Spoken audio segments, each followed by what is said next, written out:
Inside Strawberry Studios, a love song had just been erased. The first version used a bossa nova rhythm. Half the band rejected it. The arrangement was wiped away. But people in the studio kept humming the melody. A secretary named Kathy Redfern asked why they had thrown it away. So 4 musicians started again. They recorded voices across the chromatic scale. Eric Stewart built 12 tape loops and fed them through separate channels on the mixing desk. The desk became an instrument. The secretary whispered one line. The discarded song reached #1 in Britain and #2 in America. This band scored 11 British top 10 singles. Their 3 #1 hits were sung by 3 different members. They had 4 writers, several lead singers, no permanent frontman. Then the balance broke. Half the original lineup walked away, yet The Things We Do for Love became a major transatlantic hit, and Dreadlock Holiday reached #1. The band survived, the chemistry did not. The erased arrangement is real, the 12 tape loops are real, the 3 #1 singles are real, and the strange little machine tied to their breakup is real. This is 10cc's real story. Stay until the end, because the strangest part is not the song they erased. It is the machine built to give them more possibilities, and how it became tied to the moment 4 equal creators stopped moving together. Chapter 1. Before they were 10cc. Graham Gouldman, born in Broughton, Salford, began playing guitar as a boy and became a successful songwriter before most listeners knew his face. During the 1960s, he wrote For Your Love for the Yardbirds, Bus Stop for the Hollies, and No Milk Today for Herman's Hermits. Eric Stewart came through performance. He joined Wayne Fontana and the Mindbenders, played on The Game of Love, and stayed after Fontana left. With Stewart singing lead, the Mindbenders scored again with A Groovy Kind of Love. Kevin Godley and Lol Creme brought a different partnership. They knew each other through Manchester's music and art school world. Godley was a drummer with a distinctive voice. Creme played guitar and keyboards, sang, wrote, and thought visually. Their histories already overlapped. Gouldman and Godley had played together in the Mockingbirds. They were writers, players, singers, and engineers. What they lacked was a permanent home. That changed in 1968, when Stewart became involved with Inner City Studios. The operation moved into larger premises and became Strawberry Studios, named after the Beatles' Strawberry Fields Forever. Gouldman later became a partner. Most bands rented studios by the hour. Every experiment cost money. Strawberry gave these musicians control. They could try ideas, erase them, rebuild them, and learn what the equipment could do.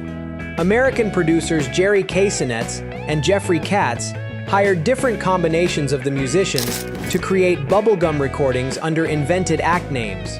The work was fast and anonymous, but it taught them to finish tracks quickly, imitate styles, stack voices, and solve production problems. The income also improved Strawberry's equipment. That almost changed in 1970, when Stewart, Godley, and Cream recorded Neanderthal Man as Hot Legs. The deliberately primitive track reached #2 in Britain. The musicians also worked with Neil Sedaka at Strawberry, but the 4 men were still better known for what they created behind the scenes. They had hits, a studio, and 2 powerful creative partnerships. What they did not have was one identity broad enough to hold all 4. That tension mattered. Each man could already function without the others, which meant joining forces was never about filling empty roles. It was about surrendering control. That finally came from a song once considered possible B-side material. Chapter 2.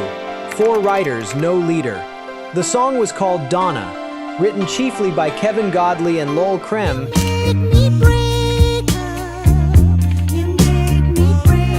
It looked back to 1950s doo-wop. Godley sang in a high voice, while the record treated the style with affection and humor. Label owner and producer Jonathan King heard it, signed the musicians to UK Records, and gave them the name 10cc. King later said the name came in a dream. He claimed he saw the group appearing at the Hammersmith Odeon, with the name displayed outside. A more suggestive explanation became attached later, but its origin remains disputed. Released in 1972, Donna reached #2 in Britain. In 1973, Rubber Bullets reached #1 in Britain. Godley sang lead on a record mixing glossy harmonies with a comic prison riot story. Sergeant Baker and his men made a beat. It sounded playful, but its construction was precise. The song shifted in voice, rhythm, and tone without losing its pop center. That became one of 10cc's defining skills. They could make a record sound immediate while packing several ideas inside it. Their debut album, 10cc, followed in 1973. It included Donna, Rubber Bullets, and The Dean and I, another major British hit. Godley could lead one single, Stewart another, and Gouldman the next. Krem shifted between instruments and voices according to the arrangement. The two main writing partnerships were Stewart with Gouldman and Godley with Krem. The division was not absolute, but it gave the band two creative engines. Stewart and Gouldman brought polished pop experience. Godley and Cream pushed toward stranger forms, comic ideas, and more extreme arrangements. Their second album, Sheet Music, arrived in 1974. The Wall Street Shuffle turned financial greed into pop satire. Silly Love carried a harder edge.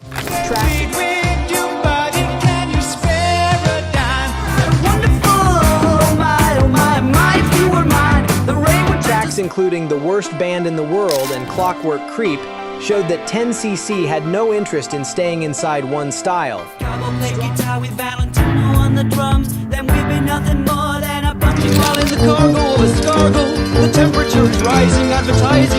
Strawberry made that freedom possible. The band wrote, played, arranged, engineered, and produced its own records. No outside producer had to translate their ideas. Every member could challenge an arrangement.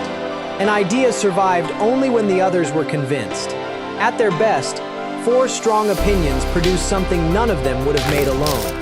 The arrangement process became a kind of argument conducted through sound. A joke, chord change, or strange voice had to earn its place before the tape kept rolling. Their next album contained the record that defined them around the world. First, they had to erase it. Chapter 3, The Song They Erased. Eric Stewart began I'm Not in Love after his wife pointed out that he did not tell her he loved her often enough. But then again, that doesn't mean... The lyric turned that observation inside out. Its narrator keeps denying his feelings, yet every excuse makes his attachment more obvious. Graham Gouldman helped complete the song, and the group prepared a bossa nova arrangement. It did not work. Godley and Krem disliked it. The band abandoned the arrangement and erased it. The melody stayed in the building. People at Strawberry Studios kept humming it. Studio secretary Kathy Redfern loved the melody and asked why the band had thrown it away. That question reopened the case. Godley and Krem agreed to reconsider the song if they could rebuild it differently. Instead of returning to the rejected rhythm, they would create the background from human voices. Godley, Krem, and Gouldman recorded sustained vocal sounds across the chromatic scale, repeating each sound until they had dense layers. Stewart created 12 tape loops from those recordings. The loops ran through separate channels on the mixing desk. By raising and lowering faders, the musicians brought different notes into the mix and created moving chords behind Stewart's lead vocal. Tape moved through the room while the musicians controlled the voices by hand. The result did not resemble a normal choir. It seemed to hang in the air. Stewart's lead vocal sat before a background with no clear beginning or end. The narrator sounded calm, but the music exposed every feeling he tried to hide. Krem suggested adding a female voice. Redfern entered the studio and recorded Big Boys Don't Cry. The secretary who helped rescue the song became part of the finished recording. Stewart later said she received a gold record for her contribution. Released in 1975 on the original soundtrack I'm Not in Love, reached #1 in Britain in June.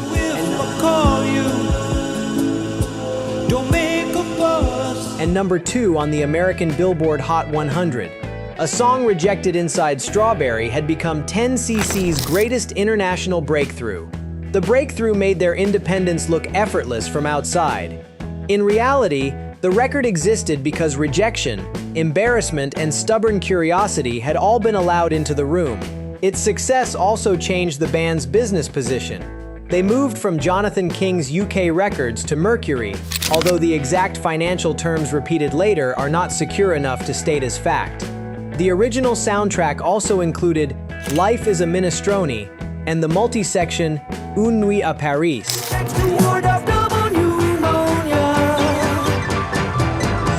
The album moved from comedy to emotional restraint, then into theatrical construction. Godley, Krem and Gouldman supplied the voices. Stewart shaped the loops and sang lead. Redfern added the whisper.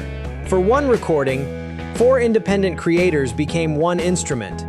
That is why I'm Not in Love matters beyond its chart position.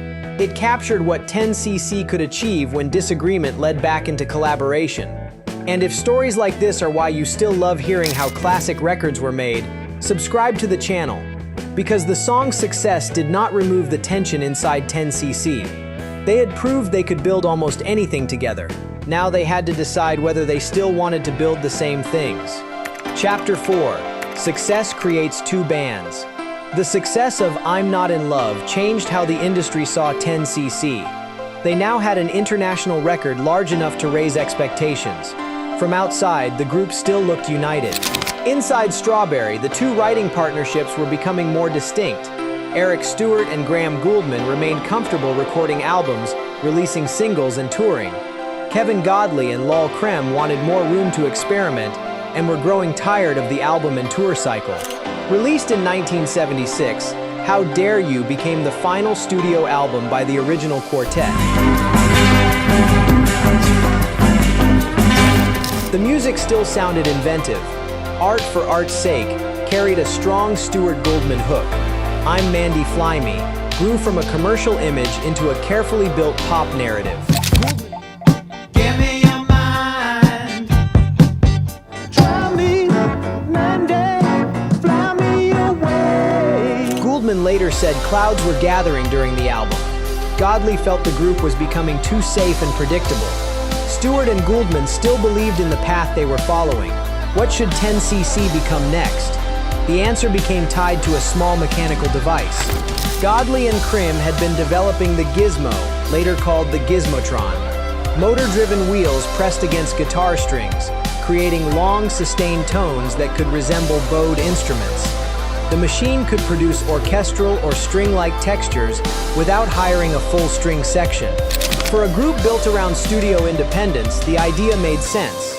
At first, Godley and Krem planned to demonstrate the device. The project expanded and began pulling them toward a life outside the band. Strawberry had given 10cc freedom from outside control. The Gizmo promised even more freedom, but freedom no longer meant the same thing to all 4 men. For Stewart and Gouldman, it meant continuing 10cc. For Godley and Krem, it increasingly meant leaving the structure behind. The independence that rescued I'm Not in Love was no longer leading the 4 members back to one answer. This time, disagreement would divide the band. Chapter 5. The split that did not look like failure. In 1976, Kevin Godley and Lol Krem left 10cc. Godley and Krem were tired of touring. They wanted to explore the Gizmo project. Godley believed the band was becoming too predictable. Stewart and Gouldman wanted to keep making records and touring. The 2 partnerships no longer wanted the same future. Godley and Krem turned their experiment into Consequences, an elaborate 3-record project released in 1977 with Peter Cook and Sarah Vaughan. Their later career proved the departure was not a retreat from creativity. They became influential music video directors, connecting music, art, and technical invention. Back in 10cc, Stewart and Gouldman faced a different question. Could the band continue after losing half its original lineup? They kept the name. Drummer Paul Burgess remained involved, while additional musicians expanded the recording and touring group. Released in 1977, Deceptive Bends included The Things We Do for Love. Oh, when you're feeling like a part of you is dying. The song became a major transatlantic hit. It was smoother than some of the original quartet's strangest work, but it was not a weak copy. Stewart and Gouldman had created a durable pop record with its own emotional pull. Good Morning Judge became another hit. Stewart later described the atmosphere as easier. He wasn't there. He didn't want it. After Godley and Krem left. With fewer competing directions, the new version could move faster. That ease carried a cost. The original band's tension had produced songs that changed shape without warning. The reduced lineup remained skillful, but one side of the old argument had vanished. The live album Live and Let Live documented the expanded touring band. Bloody Tourists followed in 1978 and produced another #1 single. Dreadlock Holiday grew from incidents involving Gouldman and Stewart mixed with fictional material.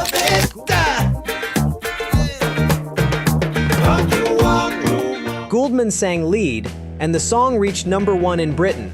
That gave 10cc 3 British chart toppers with 3 different lead singers. Godley sang Rubber Bullets. Stewart sang I'm Not in Love. Gouldman sang Dreadlock Holiday. The song's language has been reconsidered. Gouldman said he would not write certain lines the same way now, although he also said West Indian listeners had told him they loved the record. The larger point is what the hit concealed. 10cc had lost 2 founders and still reached #1. Stewart and Gouldman had proved they could survive. That success delayed the emotional truth. That was the cruel shape of their success. The band could keep producing hits after the split, which made it easier to postpone admitting what had disappeared. The original quartet was gone, but there was no clean failure marking the loss. Both sides found enough success to keep walking. Years later, Gouldman said the band should have allowed Godley and Cream to finish their project, spend a year away, then return. By then, the moment had passed. Chapter 6. The name survives the chemistry. In January 1979, Eric Stewart suffered a serious traffic accident. The details have been reported differently, but the result is clear. Stewart needed months to recover, and 10cc lost the momentum built around Bloody Tourists and Dreadlock Holiday. Stewart later believed the interruption flattened the band's progress. While he recovered, Graham Gouldman took outside work. The pause created more distance between the two men carrying the name. The albums continued. Look Here appeared in 1980 but did not restore their earlier position. 10 Out of 10 followed in 1981. Andrew Gold contributed to material connected with its American version, yet the record failed to produce a lasting revival. By 1983, Windows in the Jungle became the final new studio album of 10cc's original continuous career. The decline unfolded in stages. First, Godley and Creme left. Then Stewart and Gouldman proved they could continue. After that, Stewart's accident stopped the momentum. The band became inactive. Gouldman later formed Wax with Andrew Gold, while Stewart continued his own work. Their partnership never recovered its earlier closeness.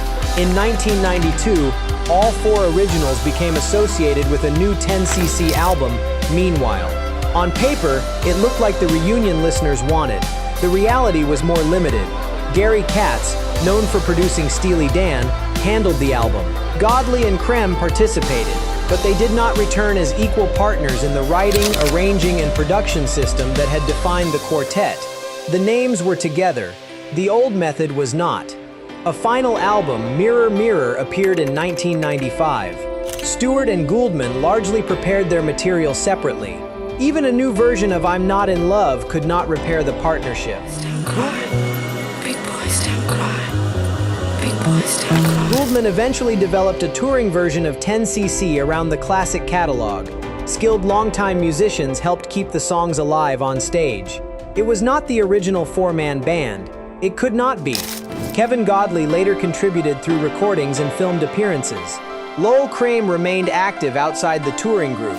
Eric Stewart stayed away. All 4 original members were still living, but survival alone could not restore their balance. Gouldman carried the name because the songs still mattered and audiences still wanted them. That preserved something real. It also made the absence visible. Every performance of Rubber Bullets, The Things We Do for Love, Dreadlock Holiday, and I'm Not in Love carries several versions of 10cc at once. The original quartet, the Stewart Gouldman Band, the later touring group. One name, holding different histories. Behind them sits the machine introduced during How Dare You. The gizmo was built to expand what musicians could do. Its motor-driven wheels gave guitar strings a sustained, bowed sound. The device did not break 10cc by itself. The split had deeper causes. Godley and Cream were tired of touring. The partnerships were moving apart. The members disagreed over what the band should become, but the project surrounding the machine gave Godley and Cream a road out. That is the final irony. 10cc became great because 4 independent men refused easy answers. The Gizmo offered 2 of them a new possibility. They took it. The machine built to expand the band's sound became tied to the moment the original band could no longer contain all 4 creators. The first version of I'm Not in Love was erased. That should have ended the song. Instead, 4 musicians rebuilt it from voices, tape loops, and a mixing desk. It became their greatest international success because every member was strong enough to reject the easy version, then return with something better. That was 10cc's gift. It was also the problem they never completely solved. They scored 11 British top 10 singles and 3 #1 hits with 3 different lead singers. They wrote, played, arranged, engineered, and produced their own records. After the split, Eric Stewart and Graham Gouldman proved 10cc could still make major hits. Kevin Godley and Lol Creme proved leaving could open another influential career. Nobody simply failed. That is what makes the loss harder. 10cc did not end in one explosion. It separated, continued, reunited imperfectly, and slowly became something else. Today, Gouldman still carries the songs forward. But when the voices rise behind I'm Not in Love, you hear what no later version could fully recreate. 4 separate minds. For one brief moment, moving as one.